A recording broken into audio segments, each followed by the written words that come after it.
And we're live. What's up, ladies and gentlemen, boys and girls? Ryan Kostrowski and Matthew Bellman here representing the DFS 5-pack, ready to break down the NL West. Got into a little bit of a preview of it as we broke down the NL Central at the end right there. Kind of give our details on it. I think first place is pretty obvious right here. Before we get into it, thumbs up is always appreciated. And again, special thanks to us, you guys, for the people who have sent in some tips. It's just kind of contributions to us who lost all of our income all of a sudden due to coronavirus. Appreciate it. It means a lot to us. Yep, thanks, guys, and we certainly appreciate it. Can't wait for sports to get back and we can start working more, doing our real stuff, playing DFS. I'm pumped for that, at least. No doubt about it. So the other divisions are pretty interesting and debatable on who's going to win it, but I mean, there's no arguments here. We got into a preview of it. How do you not pick the Dodgers? I mean, I think that's about as obvious as any division in baseball this year by a distant margin even. This division is like the opposite of the others in that I have no idea after the last four, but the first one is definitely the Dodgers. Unlike most of the other ones where there's a clear bottom team and we don't know about the rest of them. I mean, look at that pitching staff too. I mean, that's probably the best staff in the majors. 1 through 5, it's very, very good. I still, I like what Washington does. Sure. I'm a back and forth believer on David Price. Walker Buehler is awesome. Clayton Kershaw's Clayton Kershaw. He's not what he was 5 years ago, but 5 years ago he was arguably the best pitcher we'd ever seen. So to be not quite to that level, you're still really good.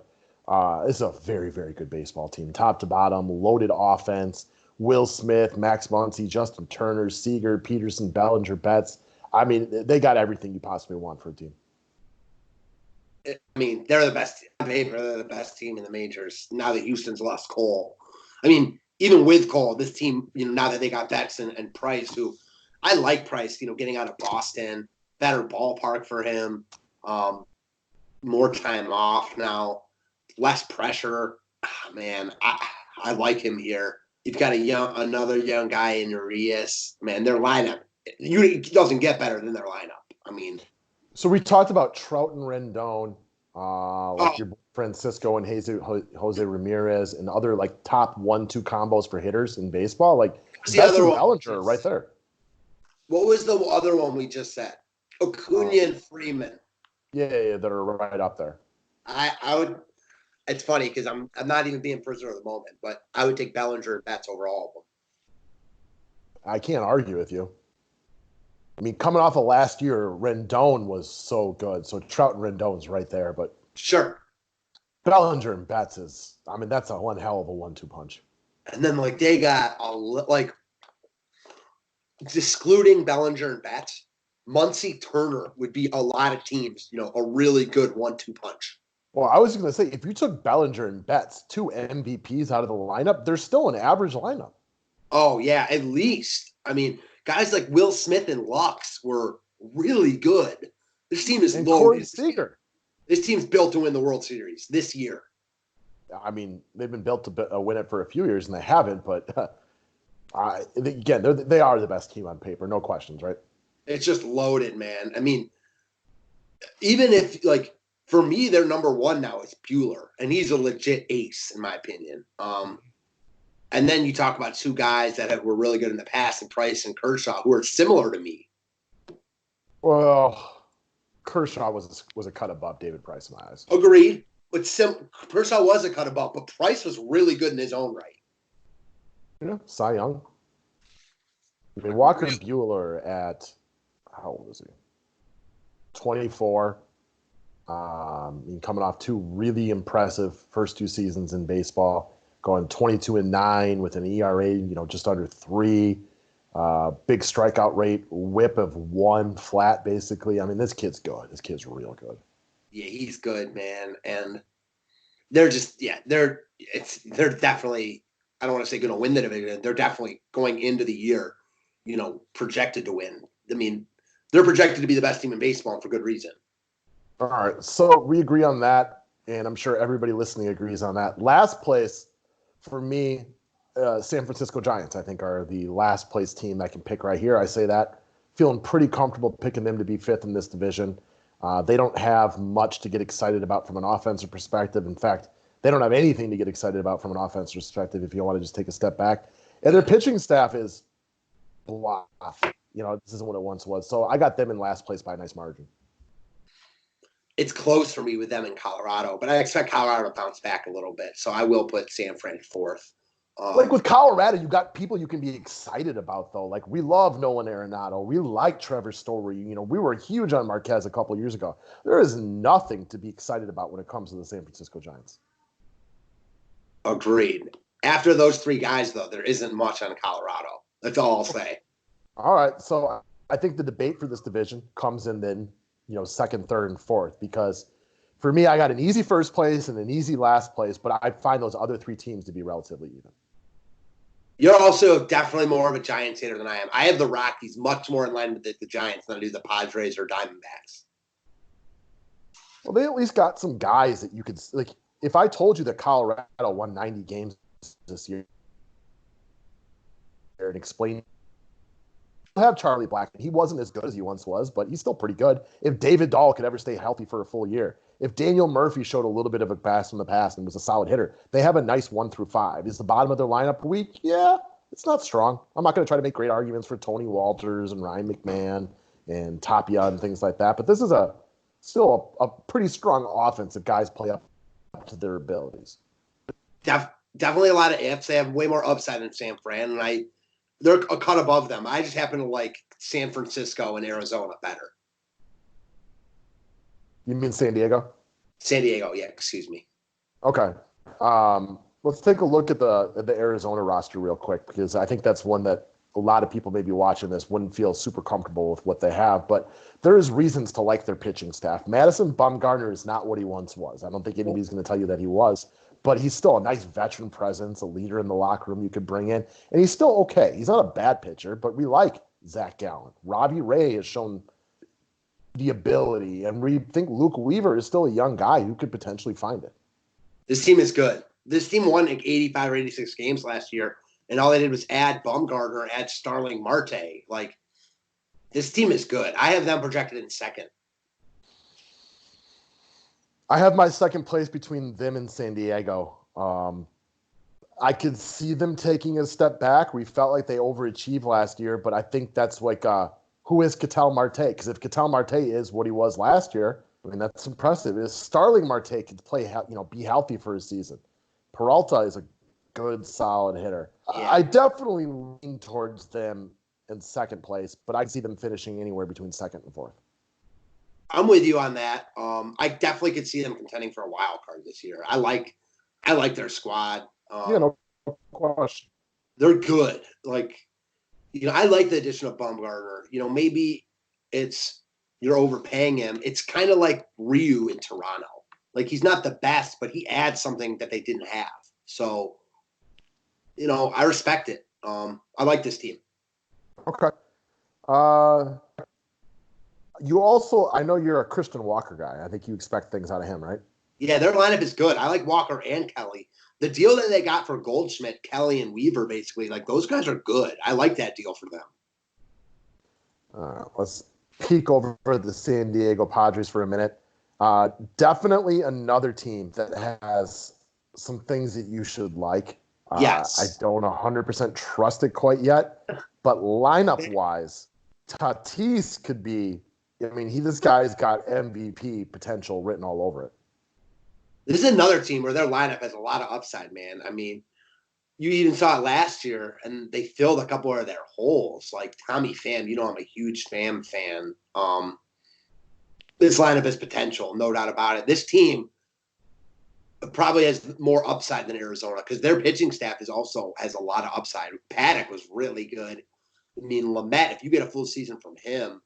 And Luke Casey? Yeah, like, you like Davies also. Like, he's not a good DFS pitcher, but as a number 4, he's solid.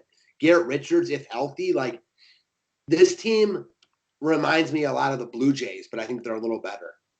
Well, I mean, I think this pitching staff, like, we remember last year we would talk about why Luke Casey and who's the other guy you just mentioned, the number 1 guy? Paddock. Yeah, like why they kept getting pulled all the time.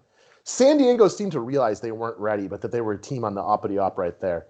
Like Zach Davies, I know he doesn't impress you when you watch him, but this is a guy in 5 professional seasons, has an ERA under 4 in 4 of them. He is a solid pitcher. He's not flashy. You won't watch him and be impressed, but he knows how to get outs at the professional level. I love him down at the bottom of a rotation like that. Yeah, same. I love him there too. They also, I hated their manager, and they fired their manager, so I think that's only good things for them. So offensively, oddly enough, this is a team riddled with veterans. Hosmer, Profar, Machado, Pham, and Will Myers. But the guy that I trust the most is the up-and-coming stud in Fernando Tatis. And just like we talked about with the Philadelphia Phillies and Bryce Harper, maybe now that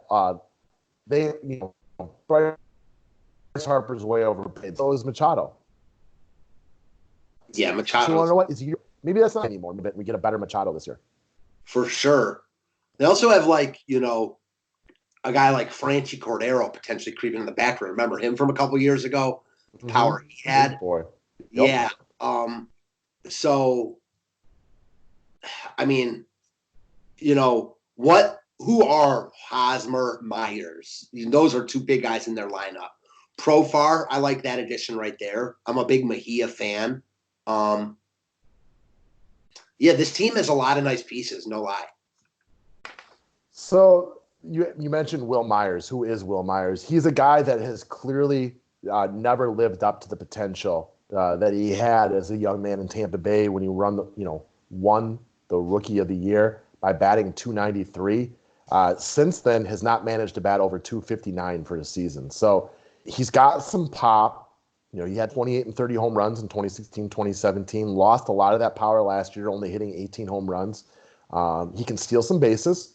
And while I don't expect much more out of him, if at the end of the year he batted .250 with 30 home runs, if he could play every day, nobody would really be surprised by that.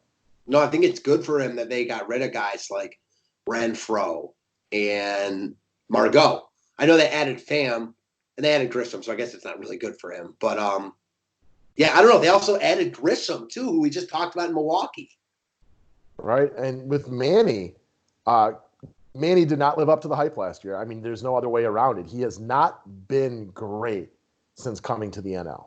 And that goes for his time with the Dodgers, where he was meh.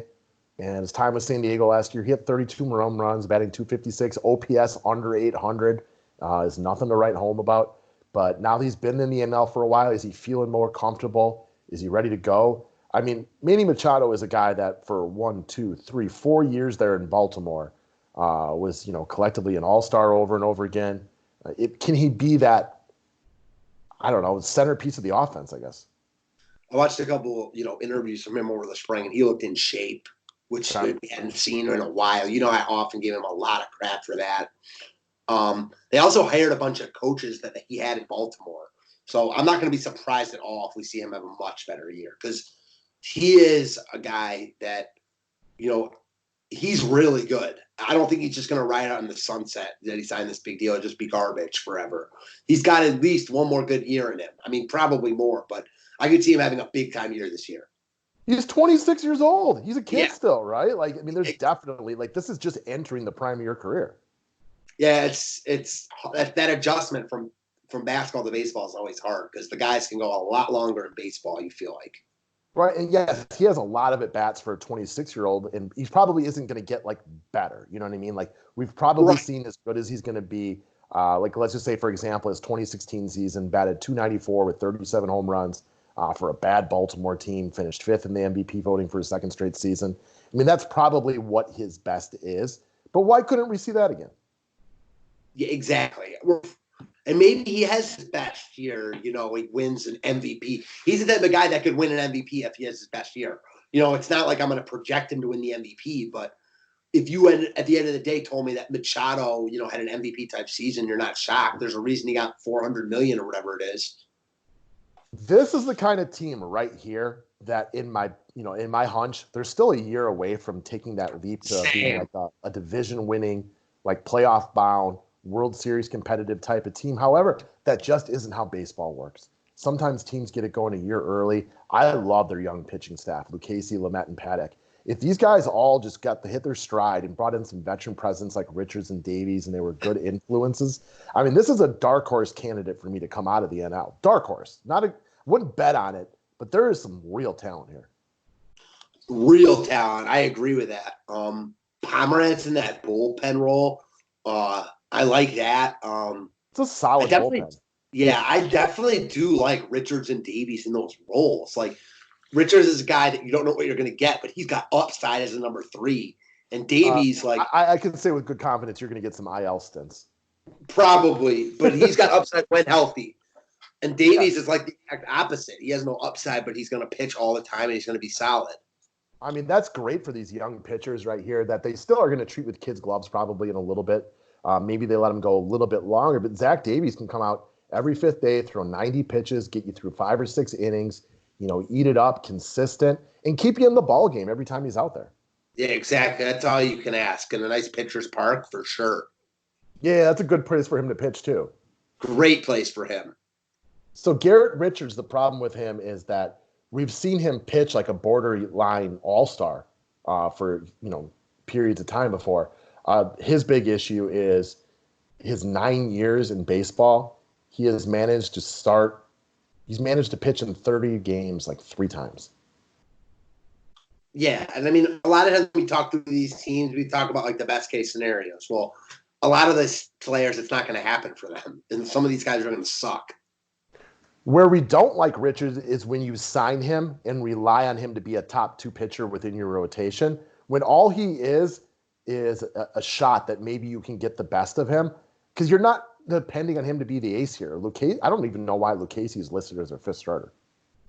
Yeah, I mean, first off, Richards never was an ace, never will be an ace, never has been an ace.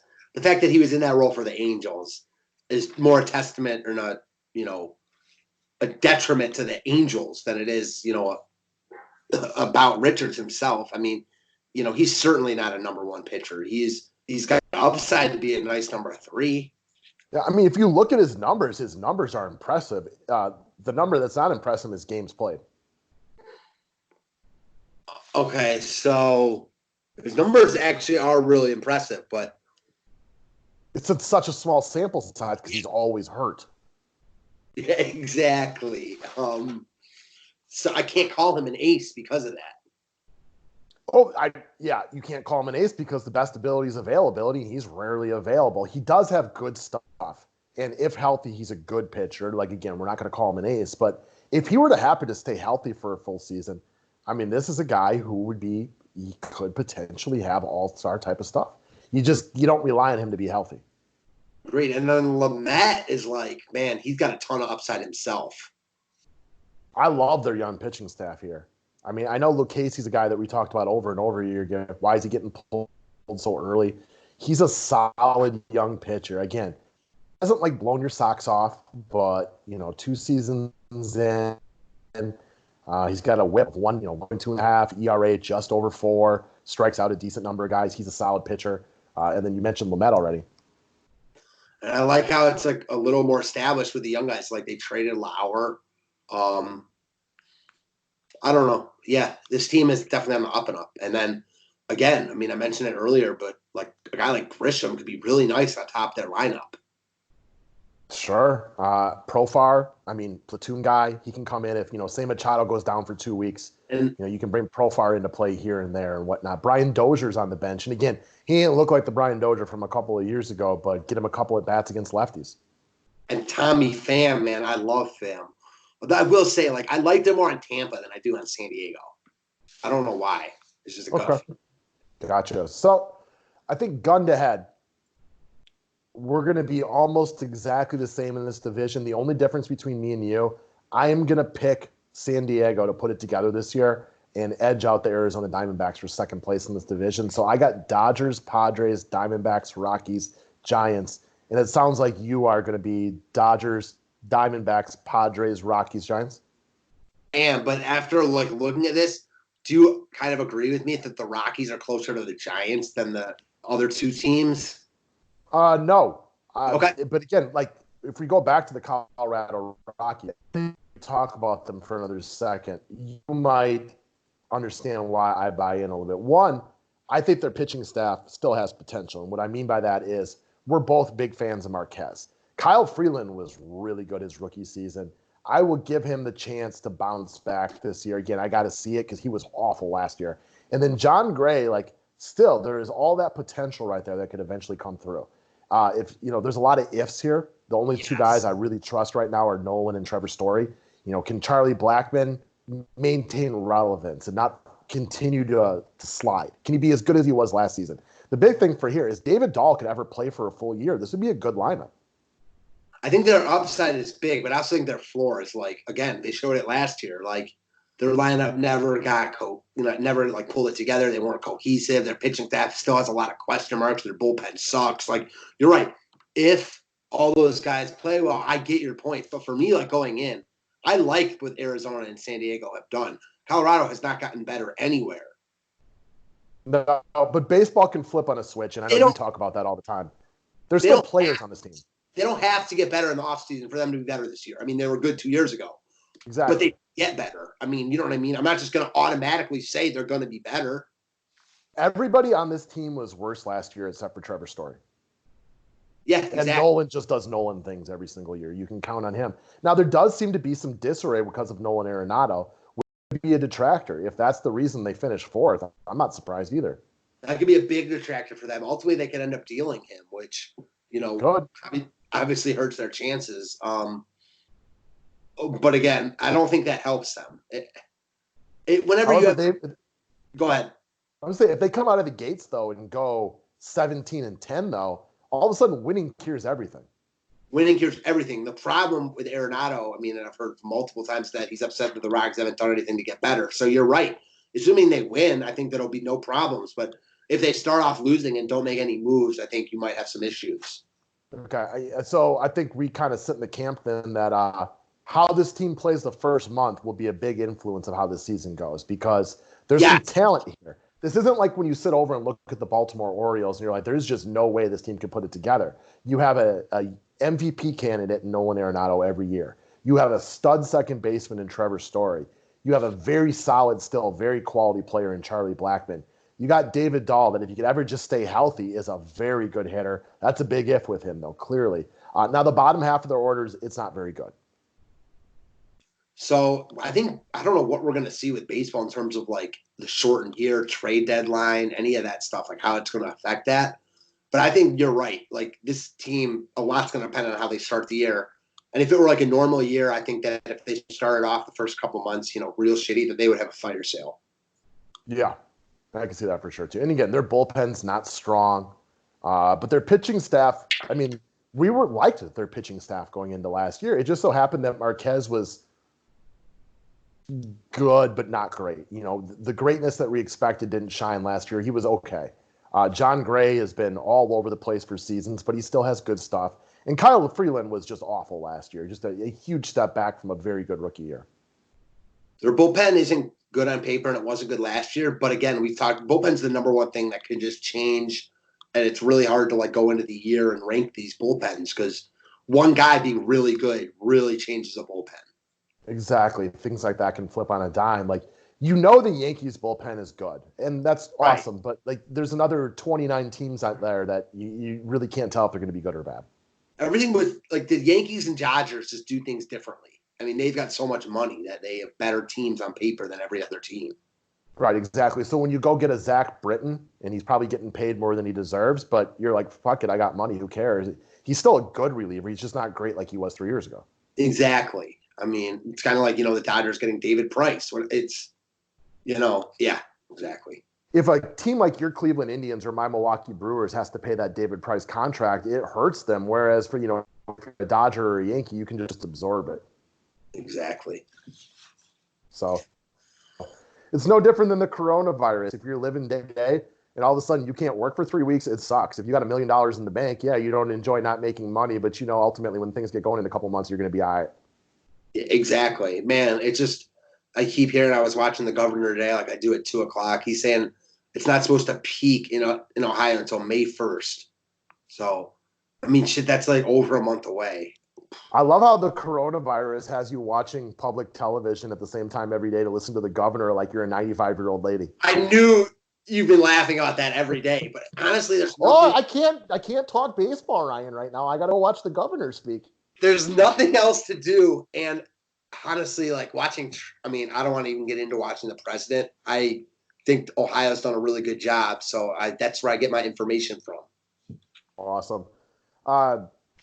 We got a couple minutes before we let go. Again, we started to get into some shows you all can watch. I know we are all stuck watching way too much TV right now. Another show I didn't mention, Ozark on Netflix, is phenomenal. I forgot, did you ever watch that? We watched part of it. There's another one where I didn't really love it. I think, doesn't a new season come out soon? Oh, God, I hope so. That'd be great Like right this now. week? That'd be great. I don't know. I haven't heard. And then you said the word true, so I was thinking of True Detective.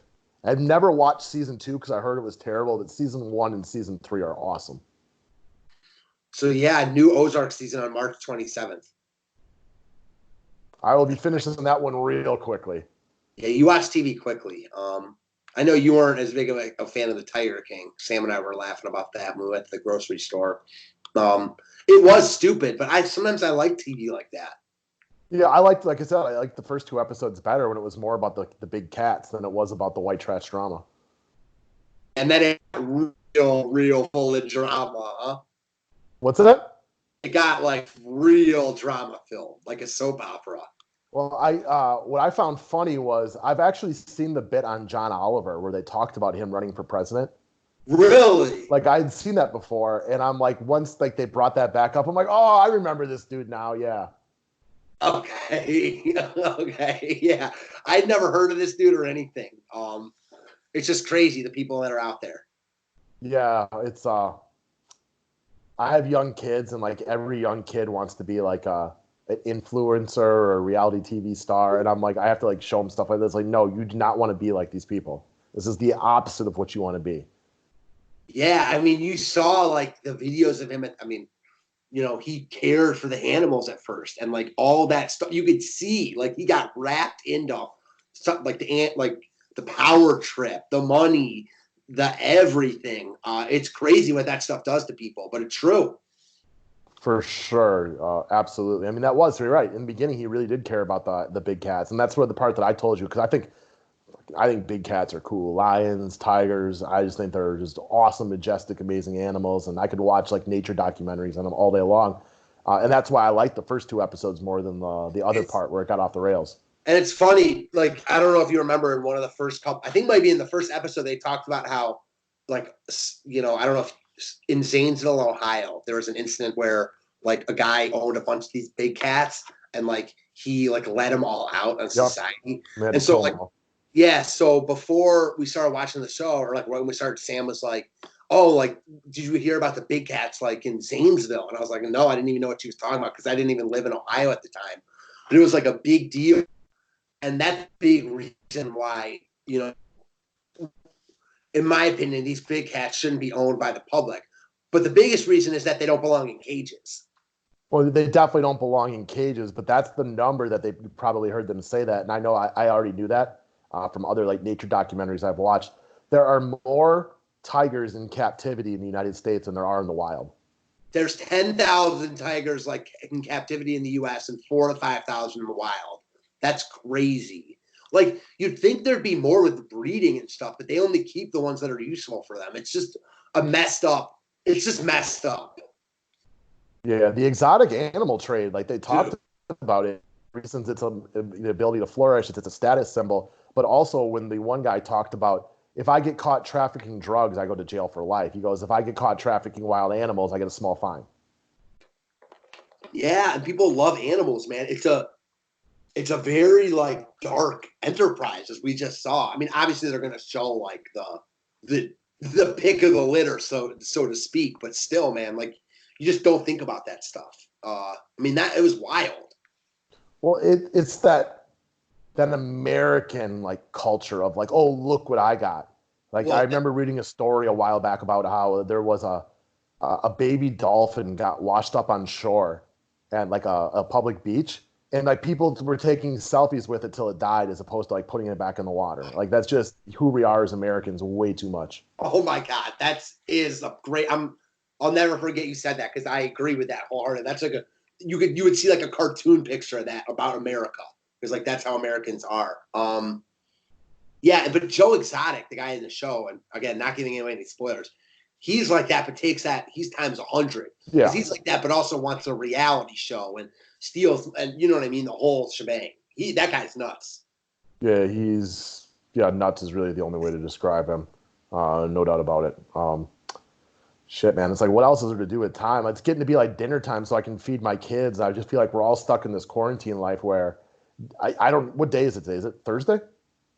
It's Wednesday. Sam's always asking me. I always tell her because lock is at 7 for basketball and baseball. Like dinner's at 7 because we're not eating before that. Now it's like dinner's at 6. I don't want to eat too late. Or 8 or 5 or whatever. It just doesn't even matter. And for me, like, and for us, like, we're not even drinking. So, well, that's your first mistake. I know, but I just can't even imagine like getting drunk and then being hungover during all this. Like, oh, why? What else do you have to do? What other better time do you have? Not feel like crap. I told you, like, I was kind of like, I'm half joking, but like last night I was tired, so I went to bed. I always think I was in bed at 9:45, which is early for me by any standards, but much less by quarantine standards. Didn't have a single drink yesterday or anything like that. Again, definitely drink too much during quarantine because I'm just bored. You know what I mean? Like, especially the days when the kids aren't here, where you're just like, what else is there to do? But like, I wake up feeling good and motivated at 6:45, and I'm like, all right, let's get the day going. Do some crunches, read a little bit. I'm like, okay, it's 10 o'clock. Now what's next? Like, there's just lack of options, and it sucks. Yeah, there's just a ton. Nothing to do. There's no entertainment. TV's boring. I can only go for so many walks. At least the weather's like really nice here. It's like 60 out today. It's warm enough to get outside in here lately, but it's still really dark and gloomy. It's actually raining right now, so I'm glad the kids and I took a walk earlier, but it's just lack of options. I mean, hell, if anybody listening to this who might still be on here, I'm down for any suggestions, anything creative you got. I went to pick up the kids from their mom's house, and I thought it was pretty cool. They made an art wall over there. So, like, the entire wall of their mom's house is covered in art projects they've done the last couple of days. Definitely, mom's been a little bit more creative than I have. Definitely. Also, like, anything that you guys want to see us cover when sports are back, anything you can think that the 5-pack can improve on, 5-pack, excuse me. As far as the stuff going on right now. Cat? I think you got big cats in your head too much there. As far as the stuff going on right now, like, I've thought about like messaging you, like, kiddingly or jokingly, and being like, should we make a esports video? But then realizing that I literally, like, the only thing I know, I'm not even kidding, like, the only thing I know about this is that LOL stands for League of Legends. I couldn't tell you, like, not kidding, like, what anything else means. Video games. I don't know anything about it. Yeah, no. But did you see that also DraftKings and FanDuel have been offering, simulation contests? So like NBA on 2K, like simulating the games and offering those contests. Can you believe that? I can believe it, and I get it because I'm a degenerate like every one of you probably, but I just can't bet on something I don't know about. It's like once you get good at poker, like I used to play a ton, and I've been actually playing more the last couple of days again online for the first time in a while. It's so difficult to want to go to a casino and just put money in a slot machine because you're like, this is just random luck or buying a lottery ticket. Whereas at least with poker, when I lose, yeah, you'll take some bad beats and you'll win sometimes by getting lucky. I won a 6-person tournament before we got on this video, and the only reason I beat the guy once we got down to heads up is I happened to catch an ace on 4th Street. But you feel like you're more control your destiny. And even though there's plenty of nights we lose playing DFS on NBA and MLB, I don't know anything, so I feel like I'm just sticking money into something I don't know anything about. Well, how could you know about simulation? I mean, you're right. I don't disagree. There's probably somebody out there that does. Where are you playing poker online? I've been just playing on global poker. I've never played poker online. Never. You play for money? Yeah. Poker online is a whole different bag of tricks compared to people who play like in a home game with their buddies once a month. One, because you see so many hands. The perception of the hands is different. I don't do either. So okay. I know how to play poker. The only reason I would do it now is because literally there's nothing else to do. Pure boredom. And you can play like at these 5 and 10 cent tables, you buy in for $10, and the blinds are like 5 cents, 10 cents. So you don't need a lot of money to play on it. And then they have bigger tables for people who want to play and try to get some real action. But if you had never played before, that's probably not advisable. The first day I really started playing online poker, my buddy Troy and I want to say that we'd both were the better player at home games, and we'd play poker like once a week with our buddies. I think we lost $2,500 between the two of us before we really figured out some of the little nuances that went into it. I went over to his house at like 11 in the morning. I didn't leave again until like 3 o'clock the next afternoon. So we played for like 28 straight hours. How come, just curious, that's awesome, by the way. How come Global Poker? I'm just, again, curious. I have no idea. Saw the advertisements on Facebook. There's not as many of them there used to be. Yeah, that's what, I was wondering was it hard to find one? I just saw advertisements for that one on Facebook, so I checked it out. It seems fine. I'd been playing on Carbon Poker a little bit. Like once was. Back during the poker craze, like 10 to 15 years ago, it was really easy money if you were good at it, because it was really easy to get access to all these sites, places like Party Poker, Full Tilt, for example. It was filled with terrible players, especially if you picked your times in the day. For me, I always felt like if I played around lunchtime, what you got was a bunch of guys in the office who could take their lunch break and would be rushing to get their addiction in. So it would be if people only had 3 minutes to set a DFS lineup, but you had all day to practice it. So I'm sitting on the tables all day long, and I'm waiting for these guys to rush in. I need my fix. Rich business guys who don't mind losing $100 over lunch real quick. They'll come in, throw $100 on an ace king hand, and I've been sitting around waiting for pocket aces. All of a sudden, I'm whatever, I forget the odds on that hand, but 92% to win this hand. And I'm just sitting around waiting for it. Double up, win my $300, $400, whatever it might be, and rock and roll. Yeah, unfortunately, those days are no more. No, there was a billionaire casino owner. I want to say his name was Sheldon Adelson, if my memory serves me correctly. Lobbied the government to make it illegal because casinos were starting to lose so much money because people would do their gambling online. Ah, okay. Makes sense. But unfortunately, that's way too much of how our political system works right now. If you have money, you have influence. Oh, yeah. I mean, that's, yes. God, what was I just watching about that? Not even about the coronavirus, but just, I can't remember. But yeah, that's just a way of life. Yeah, was it Dirty Money on Netflix? No, although Sam and I have talked about watching that. Although, isn't that a show and again, we haven't started it. Have you watched it? I watched season 1 a while back. It's not like a show in the sense that it doesn't follow a storyline, does it? It goes from each different individual episode is based on different dark. So one of them I remember was about the predatory payday lenders. For people who would go out, and again, we talked about this throughout this entire virus thing. We're hurting for money real bad. It's why we've solicited tips for the first time in years. But at the same time, we know we have backup plans. Your wife has a decent job. We have family members. If anything, worst case scenario, you could always help them out. For people who don't have that, and they go out to these payday lenders and they borrow $250 just to get fucking penicillin or something like that until payday. And then it's so dirty how they have these, they prey on the poor and the vulnerable. And now you might pay back, not loan sharks, but there are loan sharks though. Yeah, okay. You end up paying back $3,000 to pay back a $250 loan. It's so gross. And how our politicians will be no, that's fine because you're paying me to make this stuff legal. Yeah, it's just how the world goes around, especially in our society. So I don't know. I go, that's a hot button issue for me and things I care about. Let's not prey on the weak and the sick. All right. I just feel that's something that I feel I shouldn't have to say it. And I know 99% of you who listen to this will agree with me, but unfortunately, we reward that in our society far too often, that you can prey on the weak and the sick, which I think almost everybody watching will agree with me. That's wrong. That's morally repugnant. It's just wrong, man. Think about it. Honestly, putting it in its simplest form, would you want anyone preying on your sick, older parents or grandparents? You know what I mean? Or the weak people in your family? It's, man, it's troubling, especially in a time like this.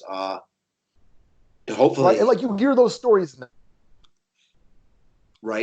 in the, honestly, this is not a Democrat-Republican thing because both sides have some definite skin in the game where they can be guilty of things like this. Sure. It's both sides right here. But like people in positions of power, oh, you find out like there's going to be a pandemic. How can we make money off of this? Like when that is your goal, like I have sympathy for you.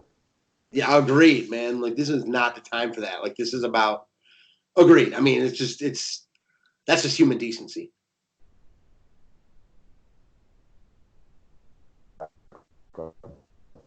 All right, guys. I think we're about to come on and continue to start talking. Diggs the my only interaction with a human being and through a screen. So I don't even care if anybody's watching. I'm talking to an adult, which makes me happy right now. Yeah, I know. It is my only interaction as well, except for seeing people on my street and walking away from them when they walk close to me. So, yeah. Yes. Hopefully, we think of some more stuff to do tomorrow. I was actually thinking, like, because there are still people out there who don't realize when you walk on either the sidewalk or the left side of the road. You walk into traffic. When people are walking on the right side, I'm like, I got to walk in the middle of the street now because you don't know what side of the street to walk on so we can avoid each other. That's amazing. All right, guys. Thank you very much. Thank you.